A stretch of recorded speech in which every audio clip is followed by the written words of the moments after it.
Ako ne želite da mučite muku sa zapušenim odvodima, onda uradite ovako i ne brinite. U jednu kafenu šoljicu potrebno je sipati pola šoljice deterdženta za pranje posuđa.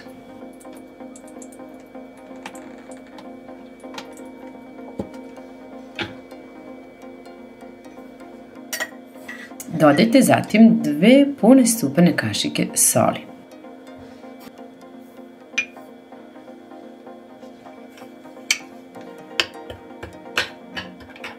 Soj deterdžent odlično skidaju masnoću.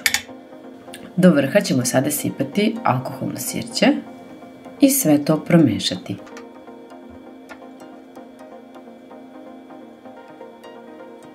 Najprije ću otkloniti ovu mrežicu, a zatim pre svega dodati 2 pune supene kašike sode bikarbone.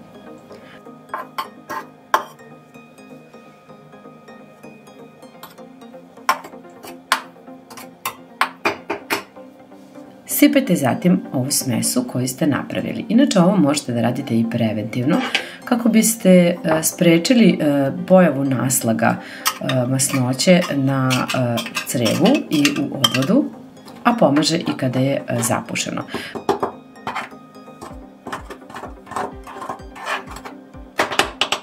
Potrebno je sve da promešate, da stavite najlon kesu i da ostavite da odstoji. Može da odstoji celu noć, a pošto kod mene nije toliko prljavo, ja sam ostavila da odstoji 15 minuta. Sada ću da sipam vodu i ostaviti je da proključa.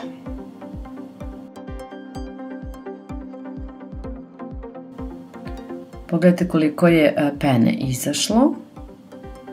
Otklonit ću sada najlon kesu i sipati ključalu vodu. Sipam najpre ovako pomalo. Sad ćete vidjeti kada da odmah kreće reakcija i vazduh. Pogledajte balončiće.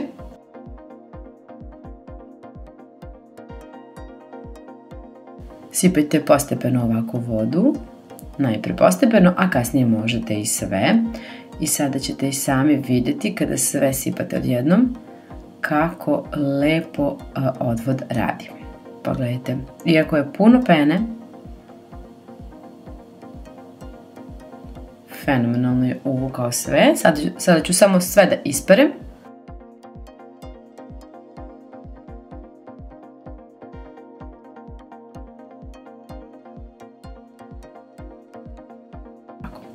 Ostatkom ove smese ću da očistim ovu sudoperu.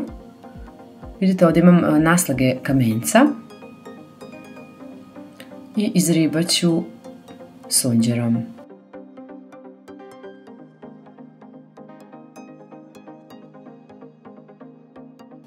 Sve ću zatim isprati čistom vodom,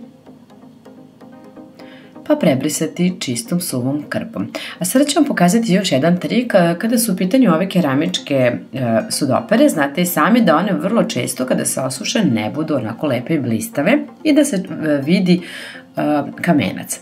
Zato je potrebno da na jedan papirni ubrus stavite vrlo malo ulja, a zatim da prebrišete čistu sudoperu.